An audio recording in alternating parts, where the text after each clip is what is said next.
Hey, good afternoon. Greetings, everybody. Thank you guys for coming today. I'm excited to kind of share some tips and tricks when it comes to stair stuff. Thank you very much, Missy, for the introduction. All right, so this is part of ASTI University Learning Reimagined.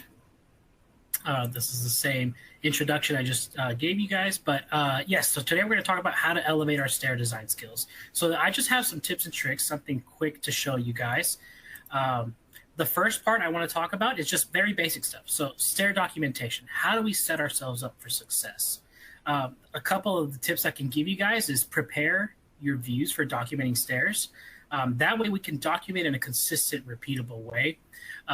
One of the things that I like to address with that is a vertical path of travel. You know, I've always said the vertical path of travel is like putting on socks. Everyone does it. We just all kind of do it the different way, right? So let's just make sure we can find a consistent way to do it. So I have a fun way to kind of document that, but we'll go into it.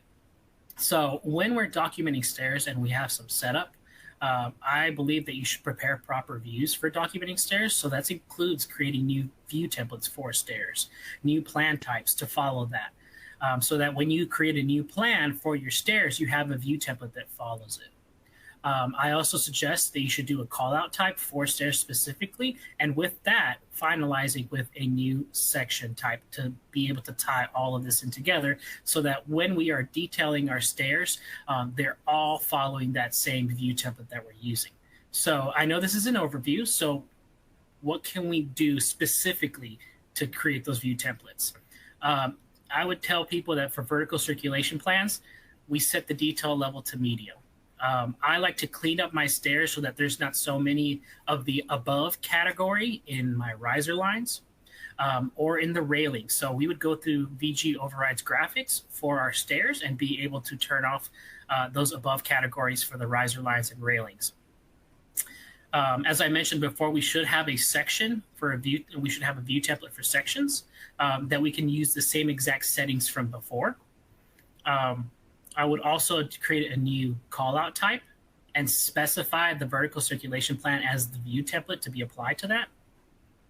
When we create a new section, we will also specify the vertical circulation section view template that we had created.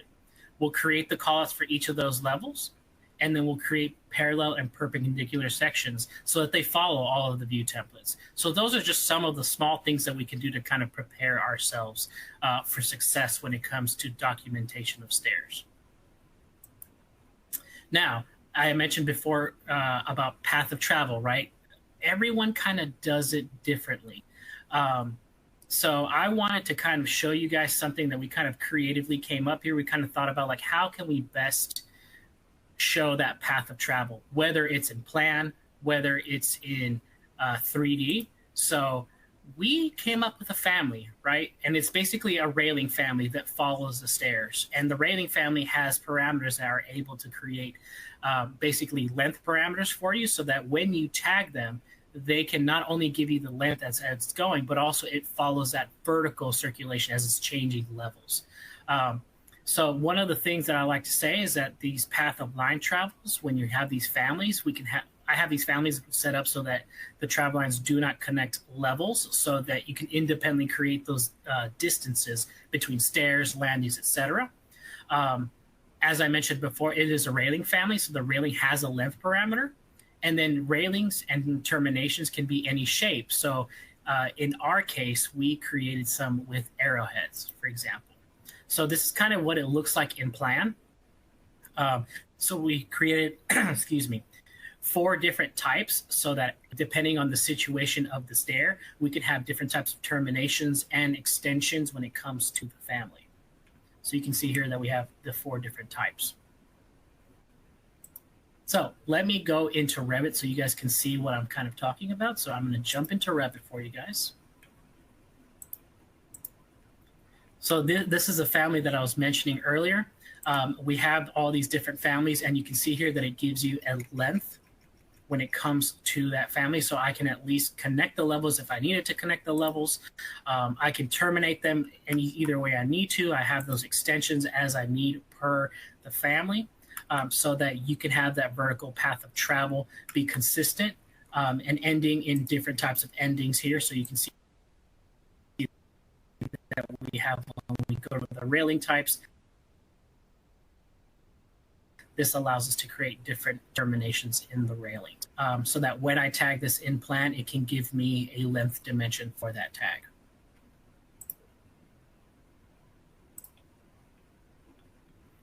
All right, so that was a little bit of that path of travel. As I mentioned, this is not the solution for all of path of travel. It's just a creative way that we just thought was a good way to document that path of travel, to be able to see it visually both in 3D and in our plans. Now, when it comes to alternative way of modeling stairs, we also were talking about how can we kind of create something free-flowing, something fun when it comes to stairs. Specifically, I have this image here that shows this free-flowing stair.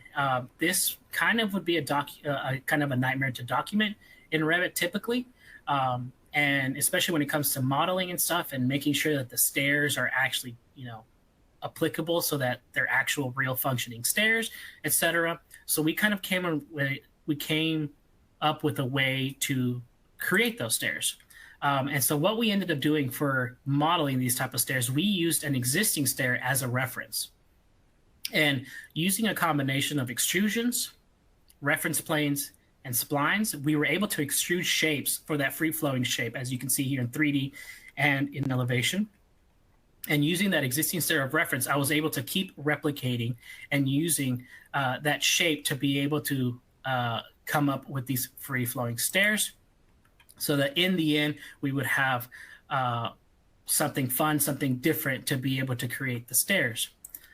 So let me jump into Revit again so you guys can see what I'm talking about.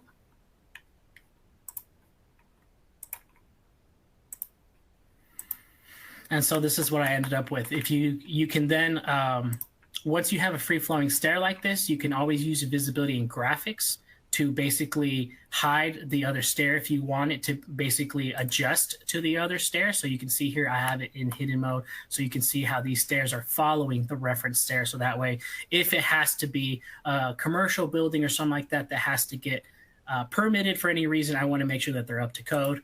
I have a railing as well that will follow the family just because it's using the reference family as a backup.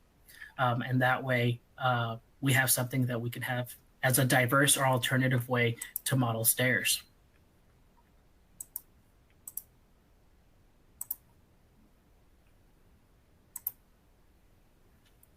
And Misty, I think this is the part where we can open it up to questions. Absolutely. All right. So for today's session, we wanted you to have an engaging opportunity to ask our expert any questions you may have, any issues you've run into when trying to implement your stair designs.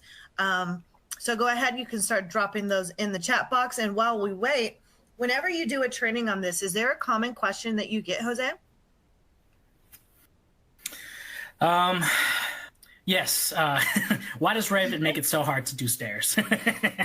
No, I mean, I think that more than anything, a lot of people have trouble adjusting stairs, especially when levels are changing and heights are changing, etc. So they asked me, what's the best way to be able to adjust those changes in stairs? I always tell people that whenever you are creating stairs, pay attention to the stair calculations. Revit has some pre-built-in ones, but sometimes when you need that custom stair to be able to reach weird level heights, etc., it's maybe time to look at that stair calculation rules inside of the stair parameters to be able to adjust it so that it can reach that maybe weird existing height that you might need. Awesome. We've got a question here, and maybe we can circle back to what you just said. If you could show us visually how they can do that, I think that would be awesome. But we've got some questions, so let's do those first. The first one here, do you have a list of tasks you do with stairs to avoid any issues? Yeah, so as far as issues goes, to avoid them, obviously know what my existing conditions or what my parameters need to be. What's my floor-to-floor height, right? What do my stair sizes need to be?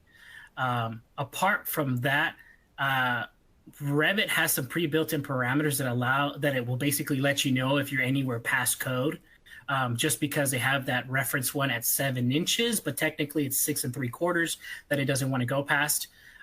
So I always try to rely on Revit, but at the same time, as architects or as designers, we're trying to make sure that those stairs are always going to be in code if that's what it's required.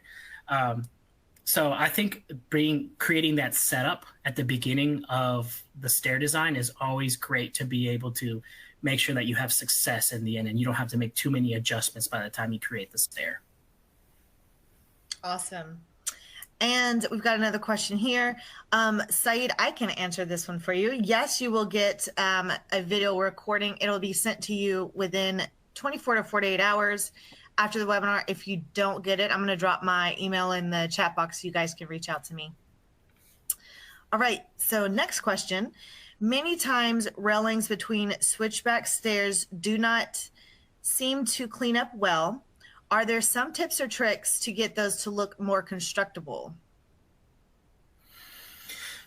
So when it comes to Revit, we do have some tools in the railings that you're able to edit the railing family.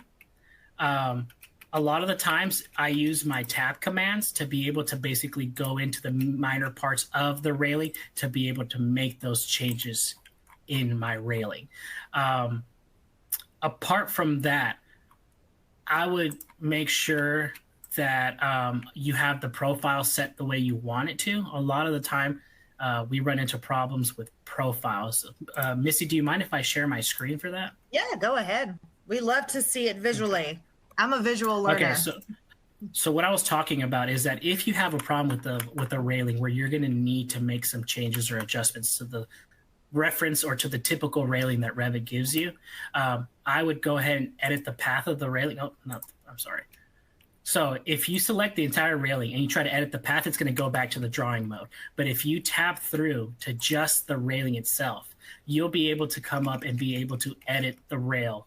So that way from here, you can then start creating and editing this path or making sure that you have the correct handrail profile per piece and be able to start editing that way.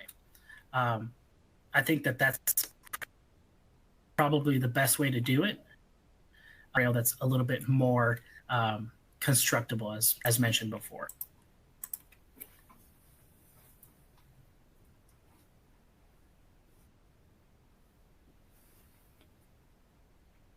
Misty, any more questions? Was on mute. Okay. Adding or removing threads between landings without redrawing stairs, is this possible?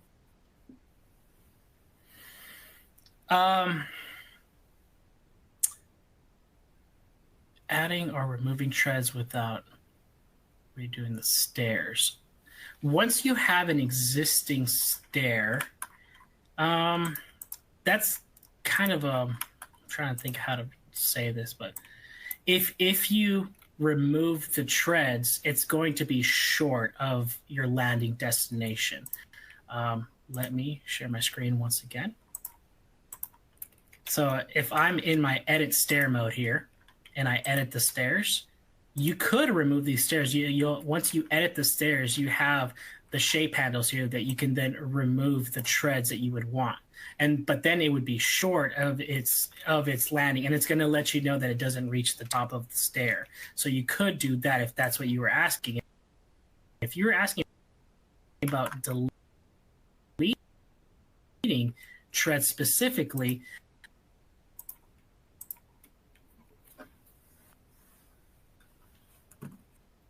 all right. Let's see.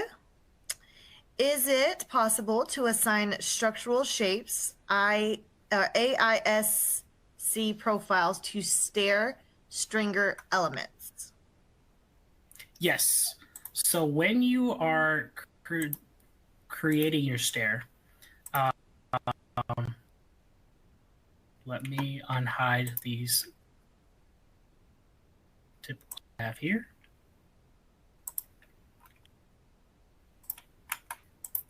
When you have your stairs here and you're editing them, if you go into the supports here, these supports, you can see that we have the different profiles here. So we have the stringer family here.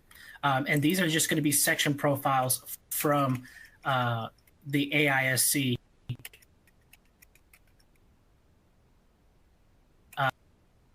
profiles that we read from Autodesk Family. So all you would have to do is go into structural shape you would want, and then come into the stringer family and assign it here, and just load it in, select it, and then you'll be able to change that stringer from there.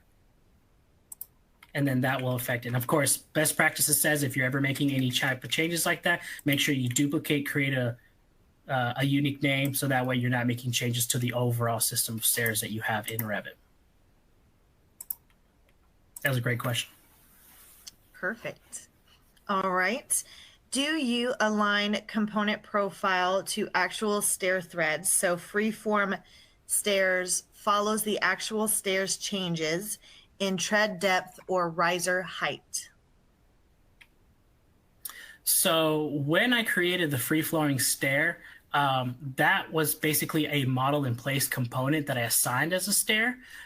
When I'm creating the stair profiles, my extrusions for those, I've locked them into the top reference plane of each stair tread. So as the stairs are changing, that model in place will adjust itself. Now, it being an extrusion of a shape, it kind of gets kind of finicky. So I have to do some changes into my free-flowing stair when I have to adjust it. But when I am actually modeling it, as long as you align and lock your profiles to the stair treads or whatever reference plane you're using to model with, it will stay locked into that, and any adjustments will be made. We'll follow it with the free-flowing stair, but sometimes it can kind of get messy, right? So it's just a lot of back and forth of adjusting. All right. As we wait for any additional questions, are you able to show us a visual of the answer that you had from the first question I asked you? Remind me of the question. I'm sorry, Misty. Well, my question was, what was one of the most common questions you get from people when you are training them on this? And you said, why does Autodesk make it so hard? And you were explaining that, and I just wanted to see if we had a visual to show how to do that. Oh, gotcha. So basically, it was just setting ourselves up for success, right? So whenever I am creating a stair, I just want to make sure that whenever I get into, if I know my heights, I prepare myself to make sure that those floor-to-floor heights are correct. I make sure that whenever I have my actual stair, I make sure that the calculation rules, I was saying that if you have any custom type of heights, let's say you're retrofitting a stair to an existing space and the floor plates are kind of not typical dimensions. If you have a problem with the way Revit is figuring out the stairs for you, you can always come into editing the type properties for your stairs. And then in the calculation rules, you can edit these. And as I mentioned, Revit will try to automatically figure out that rise and run for you. But if you were to select the stair calculator, you can start changing those slopes and the heights of your risers. So that way you can kind of allow that stair to be more custom for that unique height, I guess, from floor to floor. Gotcha. Thank you. Mm-hmm. All right. So adjusting supports on landings. Can you put the supports below the landing, but the stringers are above? Adjusting the supports at a door. Can you show how you would do that? Let's see. So you're saying putting the supports below and the stringers above. And repeat what they're asking about the door. Yep. So adjusting supports on landings. Can you put the supporters below the landing, but the stringers are above? Adjusting the supports at a door. Okay. Let's see. So if you're trying to basically come up with a support, and I'm not sharing it, right? So they're trying to adjust that support here, and then the stringer above. And then they're saying, can you adjust the support at a door? Am I understanding that right? Am I summarizing the question correctly? I believe so, but Rick, let us know if he's summarizing that correctly in the chat box for us, please. because you can adjust the stringers, right? So you can go in and adjust each stringer independently, based off of what kind of constraints you would want it to have, what kind of vertical cut you would want, a perpendicular cut, or if you want it to trim or match the level or match landing support. That's the kind of stuff that you can adjust. If you're asking me if you can like pull it back with like a shape handle, unfortunately we can't. And then as far as structural supports, you should be able to align your structural support to any part of these stairs. And then other comments. Right, Rick, let us know if that answered your question or if you'd like us to go more in depth, possibly. And if anything, Missy, I can always provide my email in case someone needs a follow-up, or if I need to go back and look at how I would do that truthfully with more time. Okay, yeah, and I'll put both of our emails in there.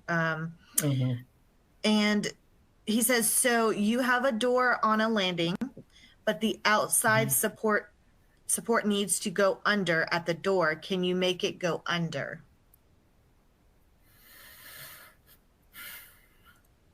That's a good question. I guess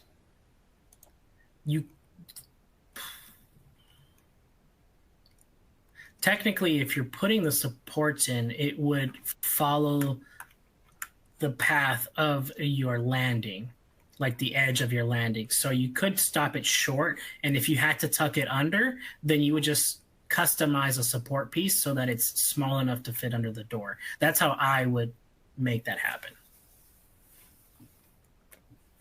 Awesome. These are some good questions today. Yeah, there's some challenging ones today. They came ready for you. They're like, all right, we're going to learn about this. All right, so let's see. If you've got any additional questions, you guys feel free to drop them in the chat box here. You've got our expert. He's rocking and rolling and just teaching us everything about these stairs, so I love it.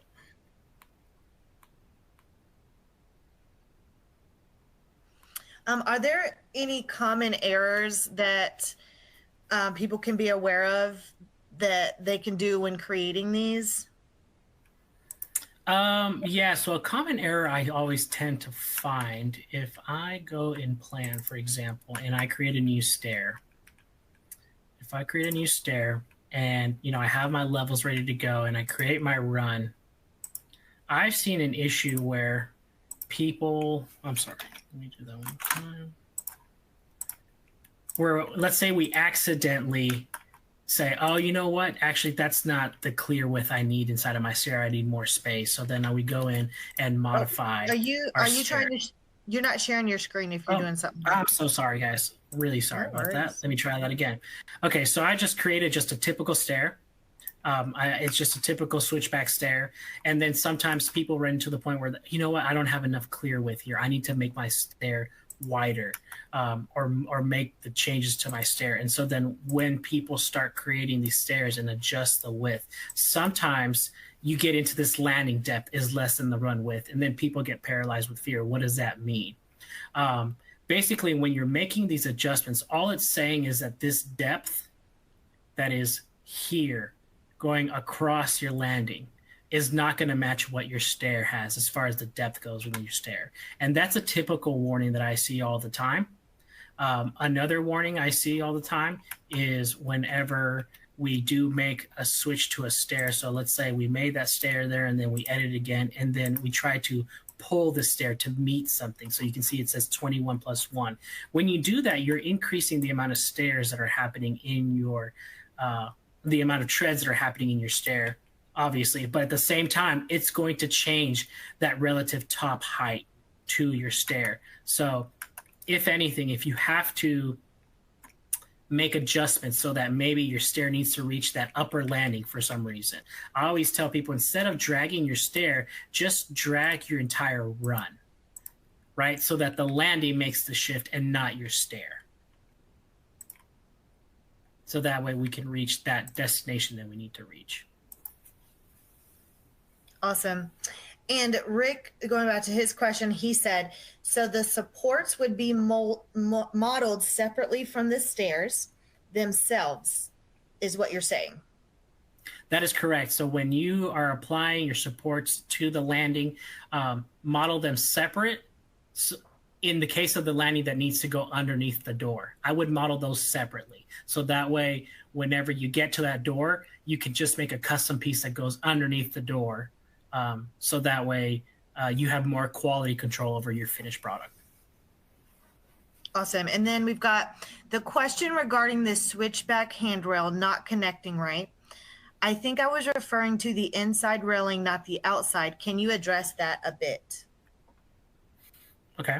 Let me share my screen, and I think I know what's going on here. I think they're talking about whenever you make the stair adjustment and this stair comes here, for example. I think that's what they're saying. I'm trying to break my stair so I can make this work. Let's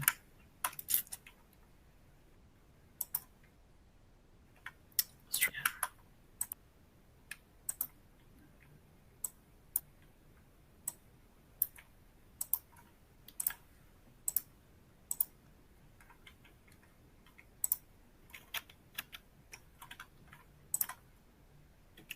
Mind you, of course, I'm always breaking stairs, but now that I'm trying to do it, it's not working. But I think that's what they're saying. So there's a constructability issue right there, where we have a railing that doesn't look like it could be built, right?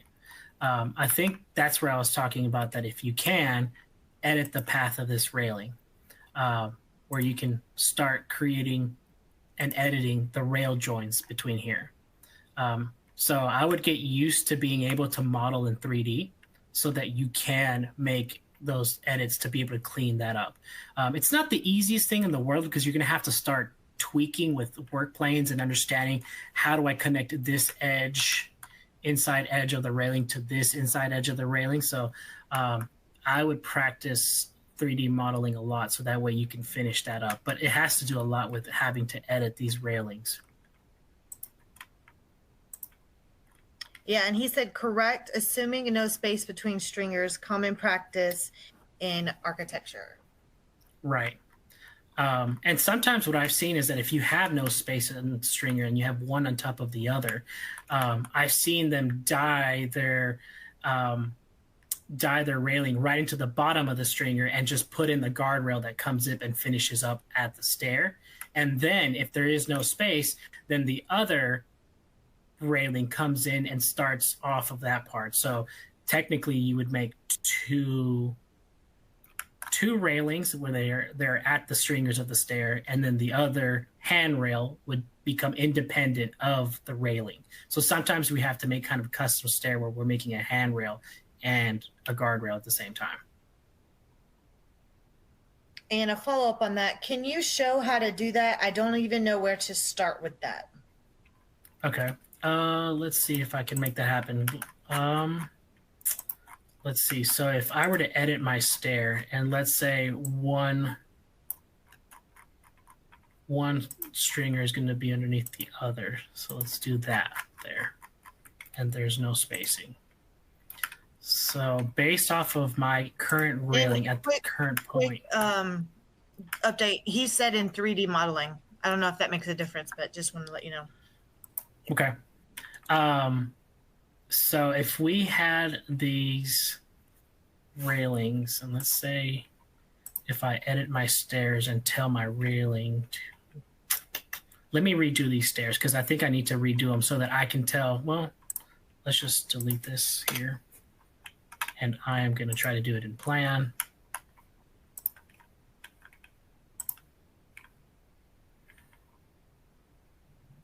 So if I started here, but I'm going to pick new host, and I'm going to try to do it there and let it die into this. This is just going to be quick. I'm not going to be able to really model it the way I would want in quality. So then I want to edit the path so that it ends at a certain point in the stair. So it might be the second stair.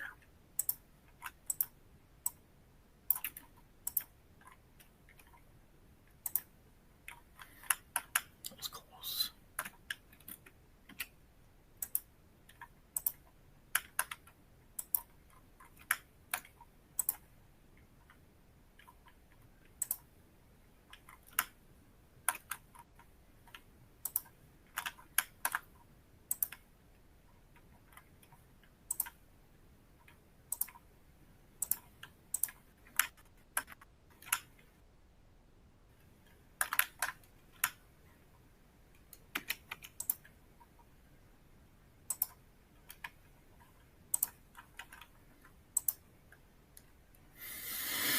Okay.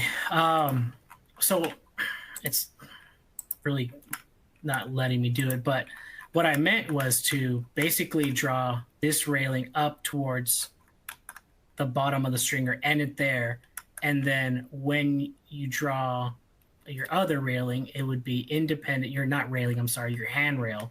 It would be independent of that. And so then if I were to do this here, and let's say I do a railing,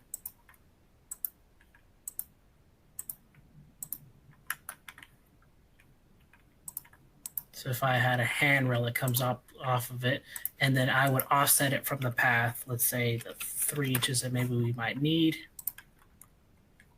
And then I'm going to make sure that I pick my new host when I'm creating my railing.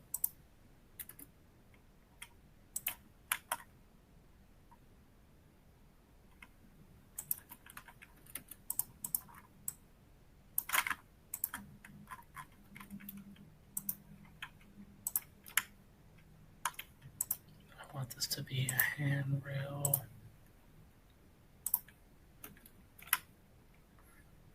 So I need this to be basically a handrail with none of the horizontal supports underneath it. But basically it would be an independent handrail from that, and then we would turn it and then start this same handrail up on the other stringer as well. But then we would just go in and modify each of these top rails so that they terminate at the bottom of that stringer. Kind of what I'm trying to summarize, I guess, is what I was trying to do. And he said earlier when you were saying we need to adjust the handrail in 3D to get that switch back to work, right? Correct. That was it. Okay.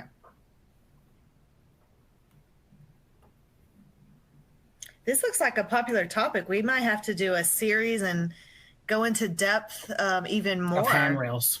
Yeah.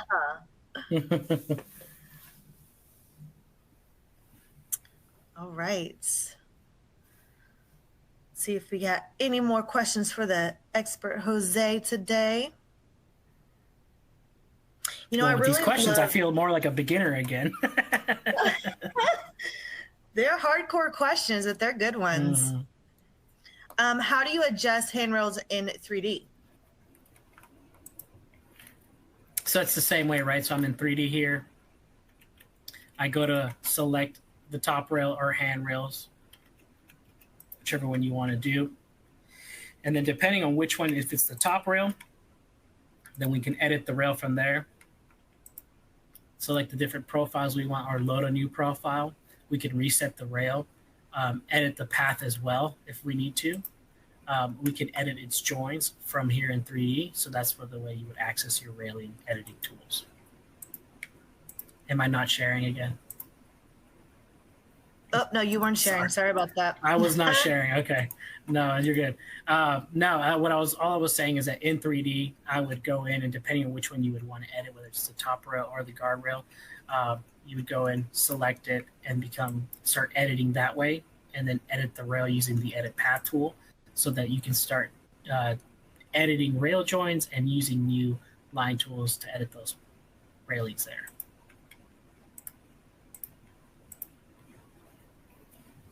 Okay. And can you talk about vertical railing joinery? It seems to be finicky at best and works sometimes. So we're talking about these dying into the top rails, basically. You're not sharing. Sorry. You might want to just keep it on share screen. These questions are coming in. I know it. Okay, so how to edit that joinery?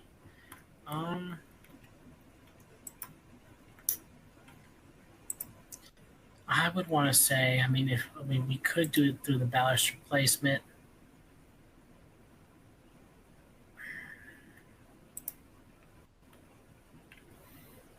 Yeah, because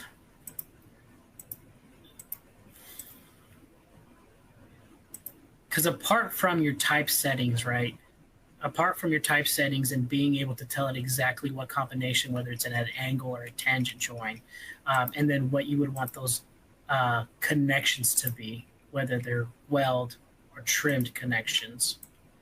By doing a weld connection, it's going to try to cup itself around that top railing, for example. Those are the adjustments that I would make to try to clean that up, apart from trying to customize every single baluster for yourself.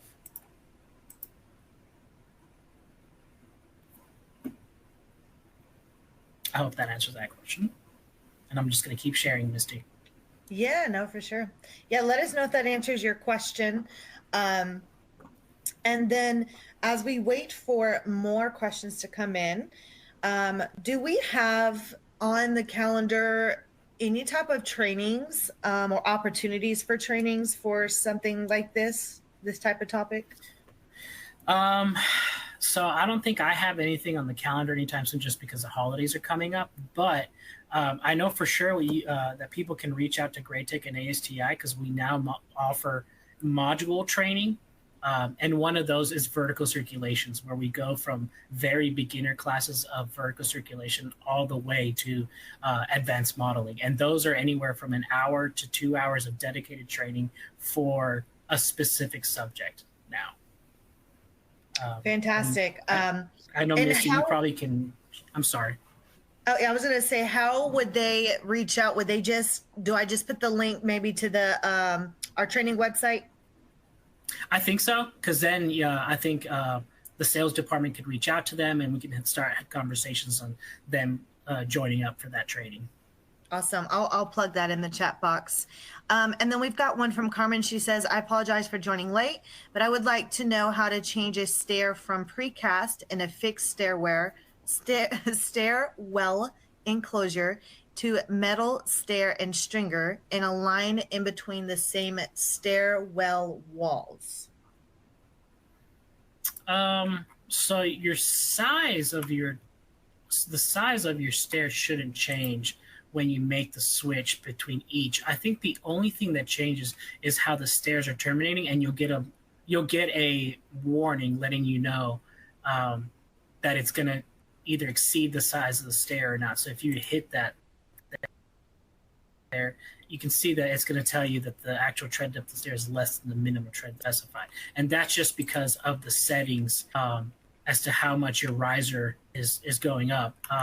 But apart from that, it should not change the size of your actual stairs. I mean, my stairs are staying the same width. And so if you have it in an enclosure, it shouldn't change that. It's just going to be the relative heights. And that's just, if you're going to make the switch between one or the other, just make sure that you are trying to get the same height. So if your precast is a height, you want to make sure that whenever you're going to your assembled stair, that it's the same height as well.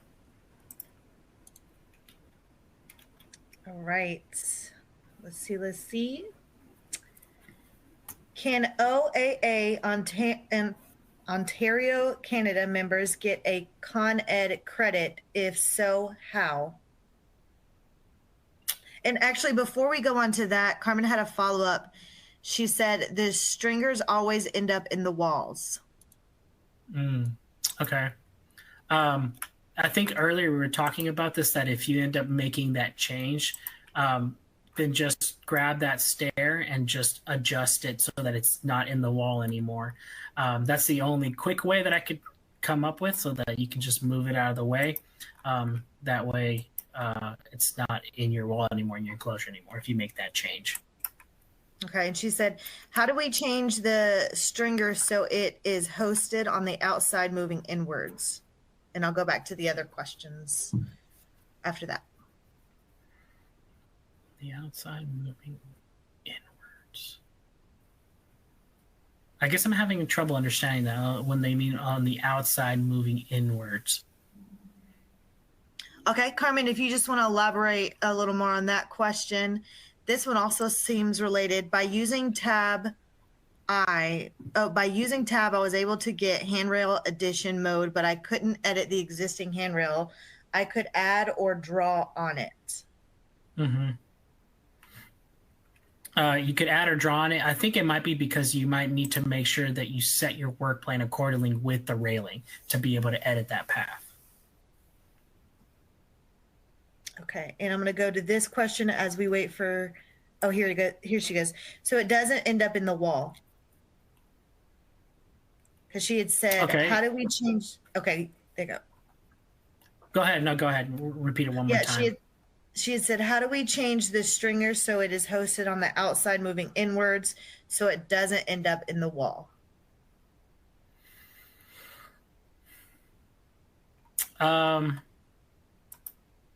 So when you're, I think the only way I can think of that is that, I mean, I know it's kind of, you know, one or the other, right? So like chicken before the egg situation where like if you have a precast stair and you make the change in plan, I would make sure I edit it so that it scooted in, right? So that way we know that that stringer is at this point here on the outside. So that way when we make that adjustment, we know that we can move it outside of our wall.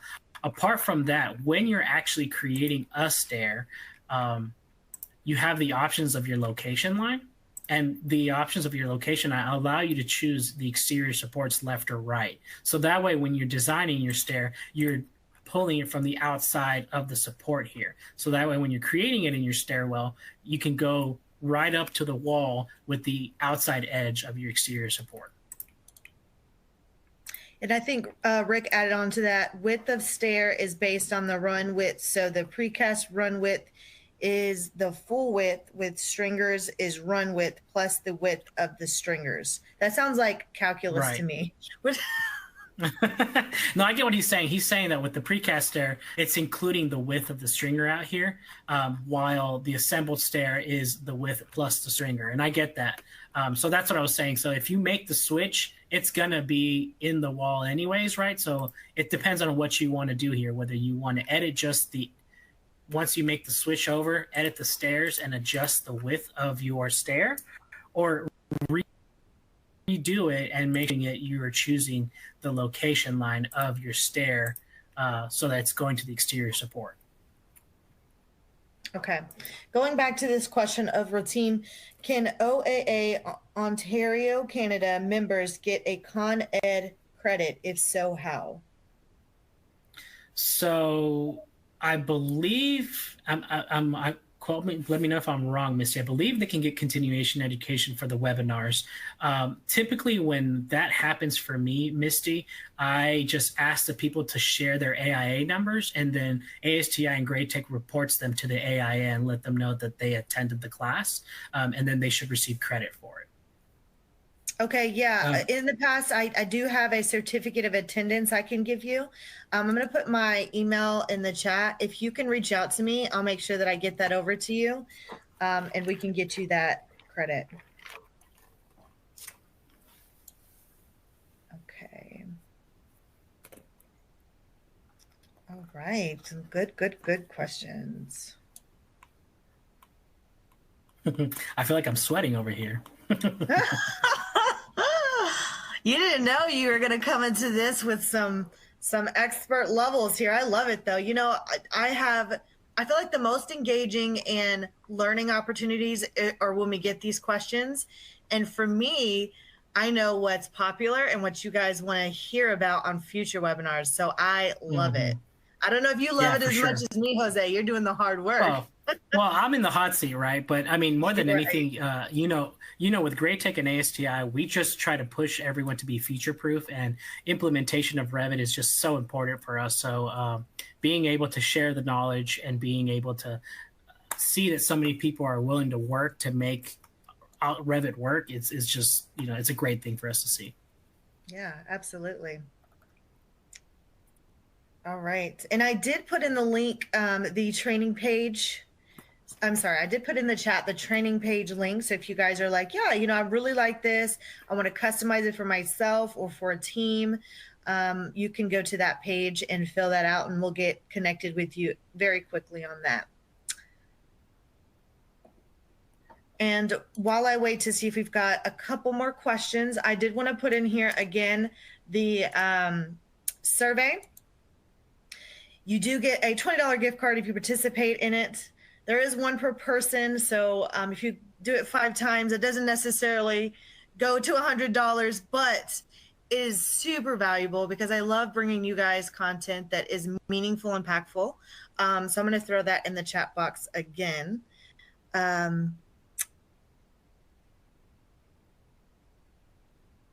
Did I miss a question? Okay, Rick says I missed a question. Here, let me go back. I think we answered this one. Saeed, if I'm missing one of your other questions, let me know. But the one that I believe we answered was, by using tab, I was able to get handrail addition mode, but I couldn't edit the existing rail. I could add on or draw on it. Right, and that's the one where we were discussing that if you are having troubles with it, make sure that you set your work plane to the appropriate work plane on the railing, so that way you can make the edits to that railing. Let me just scan through to make sure I didn't miss any other ones.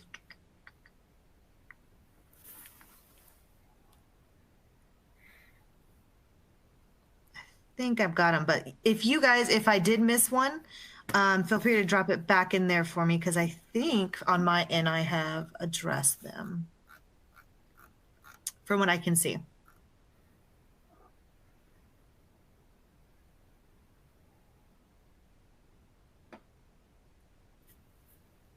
All right, so it looks like we're questioned out.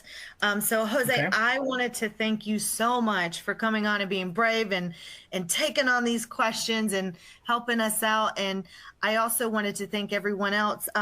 Yep, we've got one more question and then I'll close it out here. Concerning wall supports, how do you integrate them into the railing family? Wall supports, and I imagine that they are trying to talk about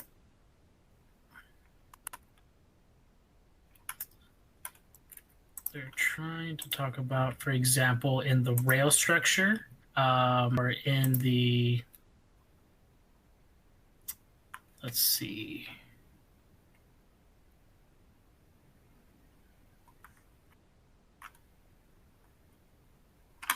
we do have an option in one of these to be able to put wall supports in. I imagine they're talking about, and they can clarify for me, talking about wall attachments. Like if I were to change this to, let's see, a wall mount. I imagine they're talking about these wall mounts. Is that right? Dan, you can confirm with us if this is addressing it or if you want to clarify even more.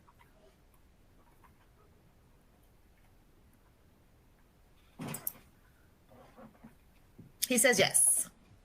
Okay, perfect.